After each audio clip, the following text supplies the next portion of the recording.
2025 թվականի փետրվարի 17-ին ՄԱԿ-ում մի զեկույց է այսպես ներկայացվել եւ ընդունվել, որով ՄԱԿ-ը փաստել է, որ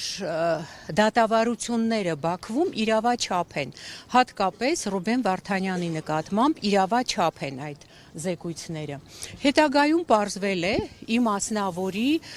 Օկամպոյի մասնակցությամբ ջանքերով պարզվել է, որ այդ աշխատանքային խմբի ղեկավարը կապ ունի ադրբեջանական կառույցների հետ եւ աշխատանքային խմբի ղեկավարը, որի անունն է Յաննա Յուտկիվսկա, նրա ամուսինը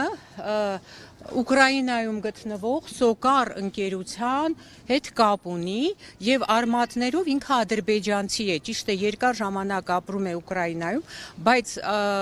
արմատներով ադրբեջանցի է եւ այսինքն գործել է ի պաշտպանություն Ադրբեջանի։ Ստացվում է, որ ՄԱԿ-ի կառույցներում ադրբեջանական գործակալներ են, ես չգիտեմ ՄԱԿ-ը դրանից տեղյակ է թե տեղյակ չէ,